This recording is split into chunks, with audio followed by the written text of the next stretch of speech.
નમસ્કાર મિત્રો, મનોજ ટ્યુશન ક્લાસીસની ચેનલમાં આપનું હાર્દિક સ્વાગત છે. ધોરણ 12 commerce Gala assignment paper number 1 section C, જેમાં આજે આપણે દાખલા નંબર 31થી શરૂઆત કરીએ છીએ. ધ્રુવા, દર્શી, પ્રાશી 5:3:2ના પ્રમાણમાં નફો નુકસાન વહેંચતા ભાગીદારો છે. વર્ષના અંતે હિસાબો તૈયાર કર્યા પછી માલુમ પડ્યું કે ઉપાડ પર વ્યાજ ગણવાનું રહી ગયું છે. ઉપાડ પર વ્યાજ અનુક્રમે 2000, 1800 અને 1200 રૂપિયા છે. ભૂલ સુધારણા નોંધ લખો. ભૂલ સુધારણા નોંધનો લગભગ એક દાખલો પરીક્ષામાં પૂછાય છે. તો ભૂલ સુધારણા નોંધની અંદર કાં તો ઉપાડ પર વ્યાજનો દાખલો આવે, કાં તો મૂડી પર વ્યાજનો દાખલો આવે, કાં તો નફા નુકસાન વહેંચણીના પ્રમાણમાં ભૂલ થઈ એવો એક દાખલો આવે. તો અહીંયા સૌ પ્રથમ ઉપાડ પર વ્યાજ જે આપેલું છે તે આપણે લખીશું. ધ્રુવા 2000 રૂપિયા, દર્શી 1600 રૂપિયા, પ્રાશી 1200 રૂપિયા. ત્રણેયનો સરવાળો 4800 રૂપિયા.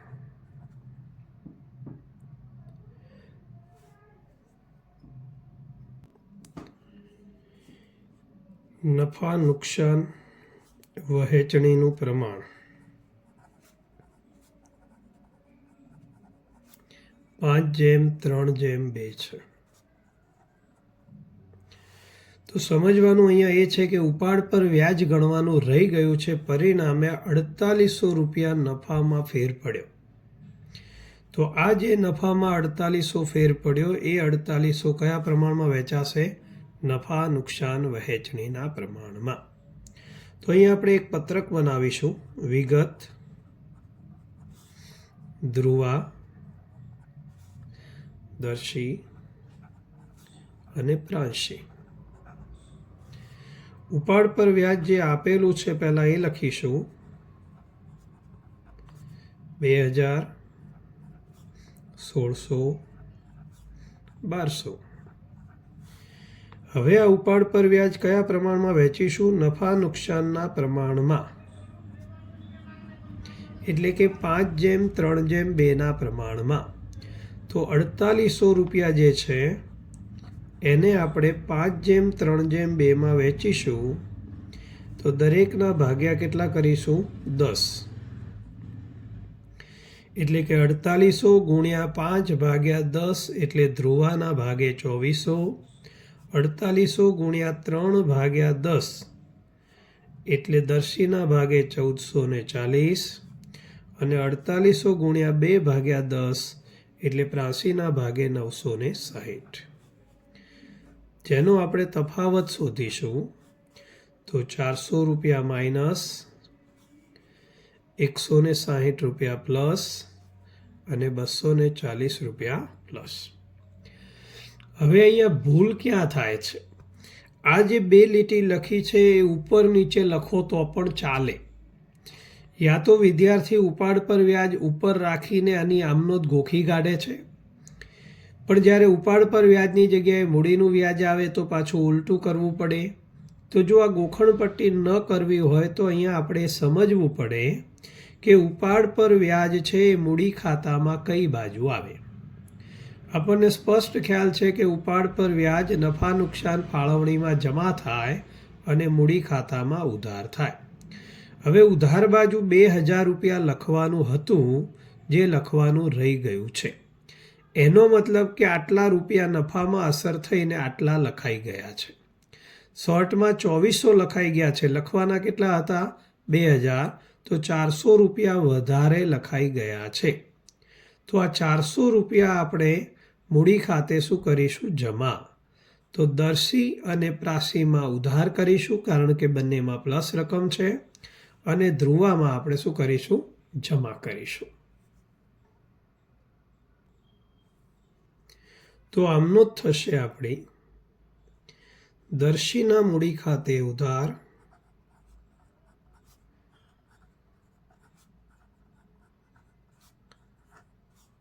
₹160, પ્રાશીના મૂડી ખાતે ઉધાર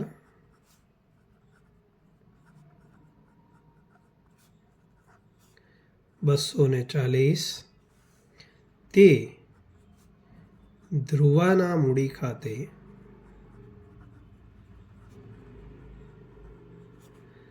₹400. બાજે લખીશું આપણે એની ઉપાડ પર વ્યાજ ગણવાનું રહી ગયેલ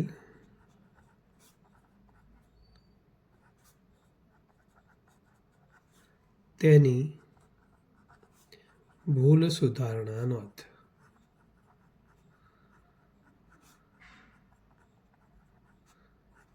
તો આ રીતે આપણો દાખલા નંબર 31 અહીંયા પૂરો થાય છે. દાખલા નંબર 32. અપૂર્વ, અક્ષય અને આર્ય એક પેઢીના ભાગીદારો છે. તેમની વચ્ચે નફો નુકસાન ફાળવણીનું પ્રમાણ 1:2:2 છે. બધા જ ભાગીદારોએ નફા નુકસાનની વહેંચણીનું પ્રમાણ બદલીને 3:2:1 કરવાનું નક્કી કર્યું છે. ભાગીદારોએ કરેલા ત્યાગની ગણતરી કરો. તો દાખલા નંબર 32માં કાં તો ત્યાગનું પ્રમાણ કાં તો લાભનું પ્રમાણ હંમેશા શોધવાનું આવશે. ખાસ અહીંયા ધ્યાન રાખવાનું છે કે આ દાખલો ફરજિયાત છે. તો કોઈ પણ વિદ્યાર્થીને આ દાખલામાં ક્યારેય પણ ભૂલ પડવી જોઈએ નહીં. 3 ગુણનો દાખલો છે, જેને ગણતા વધુમાં વધુ 3 મિનિટ જ થાય છે. અને આખા એકાઉન્ટમાં સૌથી સહેલામાં સહેલો દાખલો આ છે. તો આપણે એનો અભ્યાસ કરીશું. તો જૂનું અને નવું બંને પ્રમાણ આપેલા છે. તો ત્યાગનું આપણે સૂત્ર લખીશું. નફા નુકસાનનું જૂનું પ્રમાણ માઇનસ નવું પ્રમાણ. સૌથી પહેલા અપૂર્વનો ત્યાગ. ચલો, અપૂર્વનો જૂનો ભાગ કેટલો છે? 1:2:2, જેનો કુલ સરવાળો કેટલો થાય? 5. એટલે કે અપૂર્વનો ભાગ થશે 1/5. માઇનસ નવું પ્રમાણ. તો નવું પ્રમાણ 3:2:1 એટલે કુલ ભાગ થશે 6. તો અપૂર્વનો ભાગ થશે 3/6. હવે ધ્યાન રાખવાનું છે કે બંનેના છેદ સરખા નથી. છેદ સરખા હોત તો છેદ એનો એ મૂકત અને ખાલી અંશની બાદબાકી કરત. પણ અહીંયા છેદ જુદા જુદા છે, તો લસાવ કાઢવો પડે. જે વિદ્યાર્થીઓને લસાવ કાઢતા નથી આવડતો એ વિદ્યાર્થીઓ ચોકડી ગુણાકાર કરી શકે છે, જે સૌથી સરળ પડશે. તો 6 એકા 6, વચ્ચેનું ચિહ્ન માઇનસ, 3×5 15 અને છેદમાં 6×5 30.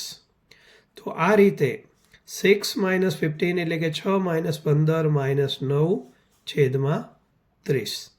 જ્યારે પણ ત્યાગનું સૂત્ર આવે અને માઇનસ આવે તો આને શું કહેવાશે?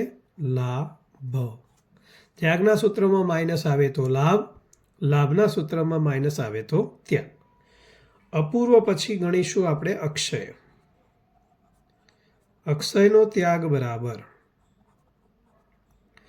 અક્ષયનો જૂનો ભાગ છે 2/5 માઇનસ અક્ષયનો નવો ભાગ છે 2/6. એ જ રીતે લસાવ આવશે 30. 6 દુ 12 માઇનસ 2×5 30, 2×5 10, 12 - 10 એટલે 2/30. અક્ષય પછી આવશે આર્ય. આર્યનો ત્યાગ બરાબર. આર્યનું જૂનું પ્રમાણ આવશે 2/5 માઇનસ નવું પ્રમાણ છે 1/6. એમાં પણ લસાવ આવશે 30. ચોકડી ગુણાકાર 2×6 એટલે 12, માઇનસ 5 એકા 5, 12 - 5 એટલે 7/30. તો અહીંયા આપણને ત્યાગ શોધવાનો કીધો છે. તો ત્યાગ બે જ ભાગીદારોનો આવ્યો. અક્ષયનો ત્યાગ 2/30, આર્યનો ત્યાગ 7/30. જો ત્યાગનું પ્રમાણ કીધું હોય તો ત્યાગનું પ્રમાણ બરાબર બંનેનો છેદ સરખો છે તો ત્યાગનું પ્રમાણ આવશે 2:7.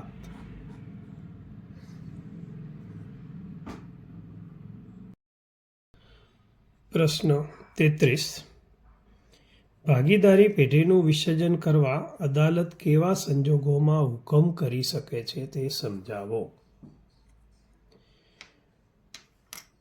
તો ભાગીદારી પેઢીનું વિસર્જન કરવા અદાલત કેવા સંજોગોમાં હુકમ કરે.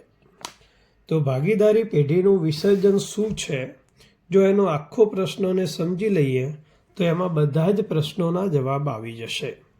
તો અહીંયા ભાગીદારી પેઢીનું વિસર્જન, આપણે વિસર્જન પ્રકરણમાં ભાગીદારી પેઢીના વિસર્જનને લગતી મહત્ત્વની બાબતોનો ખ્યાલ મેળવીએ, જેમાં પેઢીના વિસર્જનની હિસાબી અસરોનો પણ અભ્યાસ આવી જાય. જેમાં પહેલી પદ્ધતિ છે પેઢીના વિસર્જનની રીતો કે પદ્ધતિઓ, બીજું છે વિસર્જનના હિસાબોની પતાવટ અંગે કાનૂની જોગવાઈઓ, અને ત્રીજું છે વિસર્જનની સામાન્ય વિધિ કે પ્રક્રિયા. એમાં પહેલું પેઢીના વિસર્જનની રીતો કે પદ્ધતિઓ, આમાંથી જ લગભગ પ્રશ્ન પૂછાય છે. તો એમાં મુખ્યત્વે 2 પદ્ધતિ છે. પહેલી સામાન્ય વિસર્જન કે અદાલતના હસ્તક્ષેપ સિવાય વિસર્જન, અને બીજું છે અદાલત દ્વારા વિસર્જન. બંને પદ્ધતિઓનો અભ્યાસ આપણે આમાં ભેગો કરી લઈએ છીએ કે જેથી કરીને વિસર્જનનો કોઈ પણ પ્રશ્ન પરીક્ષામાં આવે તો આપણને એનો જવાબ આવડે. તો પહેલું છે સામાન્ય વિસર્જન કે અદાલતના હસ્તક્ષેપ સિવાય વિસર્જન. તો અદાલતના હસ્તક્ષેપ સિવાય નીચેના કોઈ પણ રીતે ભાગીદારી પેઢીનું વિસર્જન થઈ શકે છે.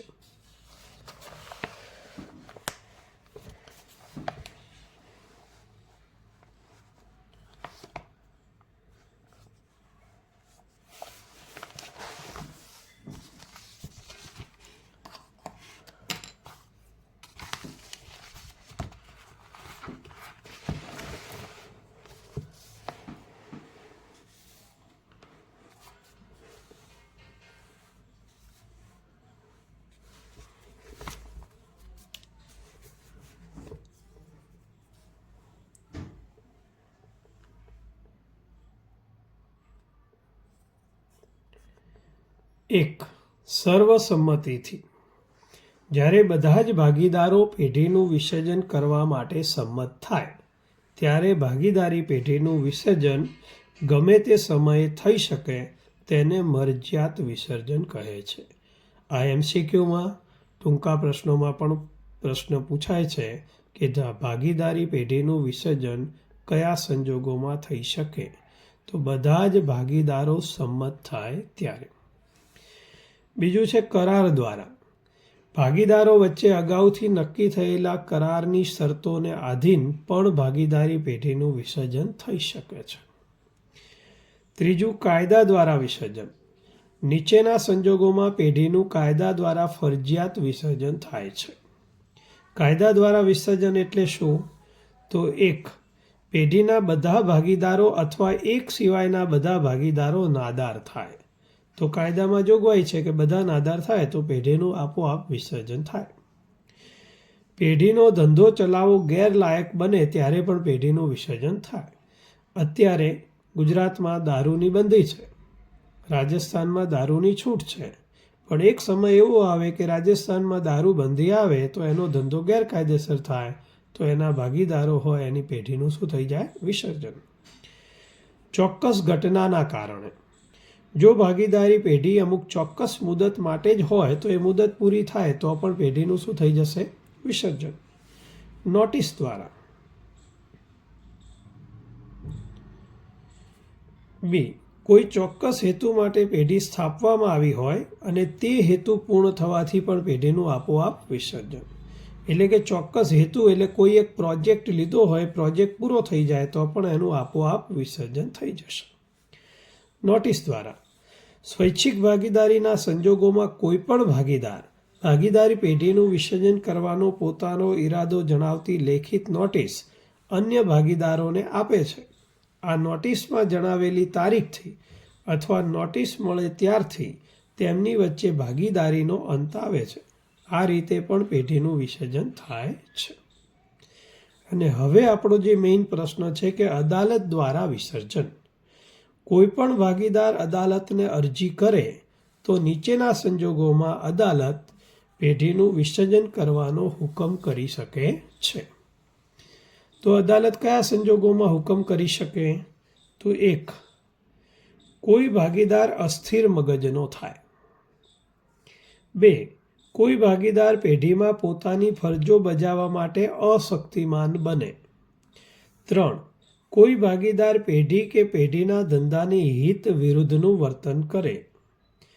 4, કોઈ ભાગીદાર ધંધાની શરતોનો ઈરાદાપૂર્વક વારંવાર ભંગ કરે. 5, કોઈ ભાગીદાર પેઢીમાંનો પોતાનો સંપૂર્ણ હિસ્સો અન્ય ભાગીદારોની સંમતિ વગર ત્રાહિત પક્ષને વેચી દે તો. 6, પેઢી સતત ખોટ કરતી હોય અને ખોટ સિવાય પેઢીનો ધંધો ચાલે તેમ ના હોય ત્યારે. અને છેલ્લું 7મું, અદાલતને વ્યાજબી લાગે એવા અન્ય કોઈપણ સંજોગોમાં પણ પેઢીનું વિસર્જન કરવાનો અદાલત હુકમ કરી શકે છે. વિભાગ સી, પ્રશ્ન નંબર 34. નીચેના વ્યવહારોની પેઢીના વિસર્જનના સંજોગોમાં થતી આમનોંધ લખો. પેઢીનો વિસર્જન ખર્ચ 10,000 રૂપિયા થયો. તો પેઢીનો જે વિસર્જન ખર્ચ છે જેની આપણે આમનોંધ કરીશું, માલ મિલકત નિકાલ ખાતે ઉધાર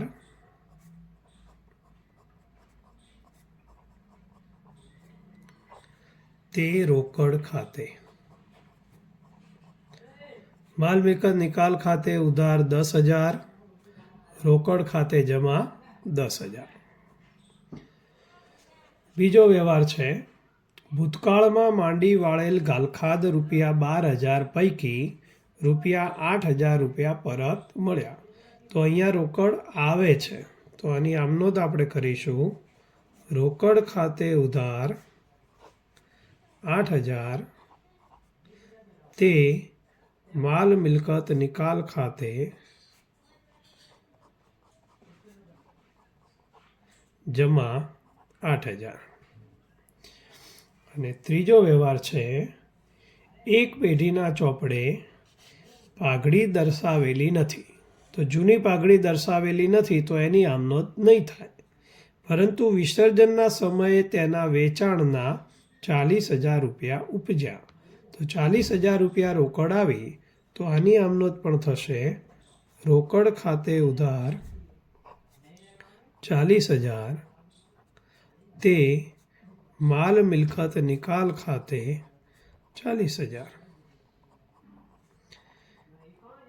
જો બાજે જરૂરી નથી એવું લખ્યું હોય તો બાજે નહીં લખવાની, પણ કોઈ બ્રેકેટ ન આપ્યો હોય તો દરેક વ્યવહારમાં બાજે લખવી ફરજિયાત છે.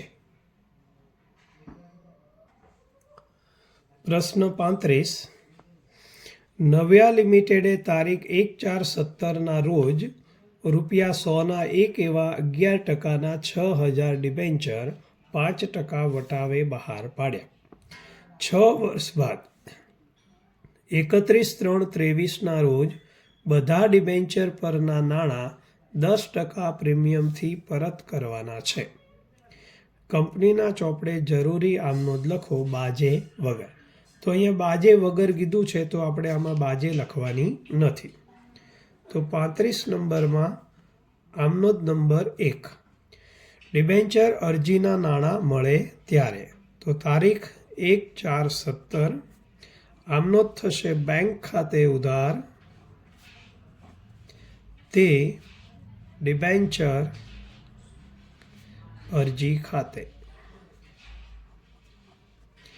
રકમ આપણે આવશે 6,000 ડિબેન્ચર 100ના છે અને 5% વટાવે બહાર પાડ્યા છે.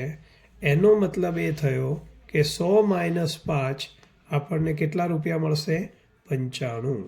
તો 6,000 × 95 બરાબર 5,70,000 રૂપિયા.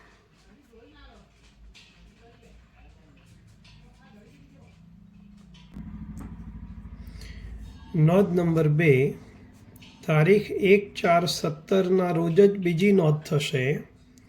ડિબેન્ચર અરજી ખાતે ઉધાર, ડિબેન્ચર વટાવથી બહાર પાડ્યા છે એટલે ડિબેન્ચર વટાવ ખાતે ઉધાર, ડિબેન્ચર પ્રીમિયમથી પરત કરવાના છે તો ડિબેન્ચર પરતના નુકસાન ખાતે ઉધાર, તે ડિબેન્ચર ખાતે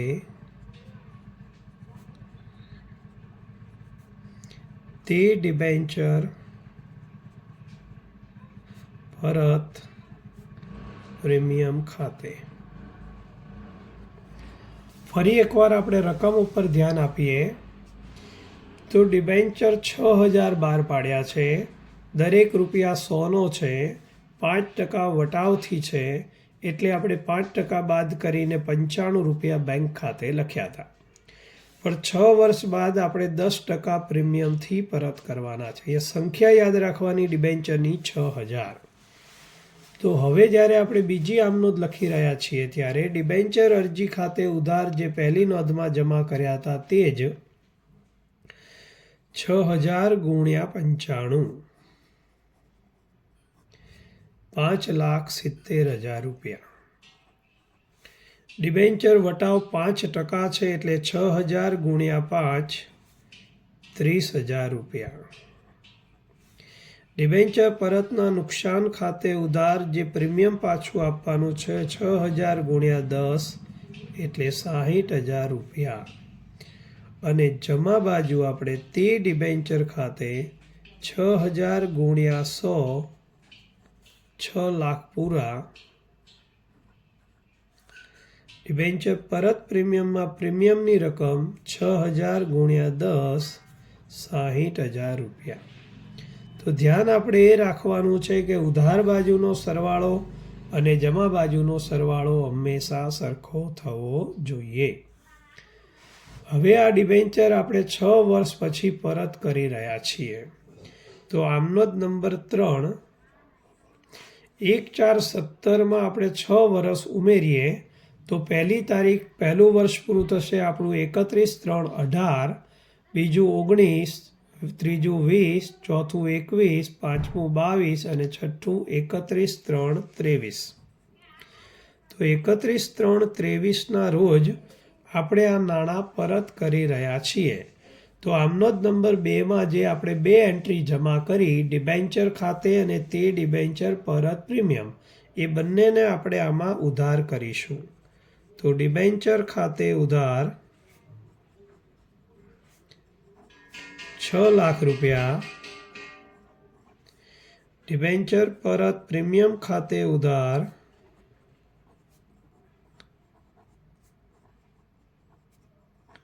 60,000 રૂપિયા,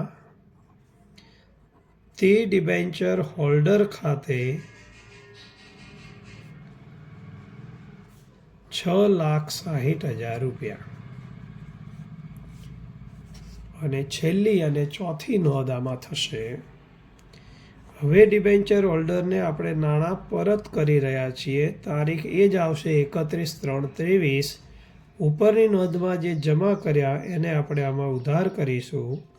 ડિબેન્ચર હોલ્ડર ખાતે ઉધાર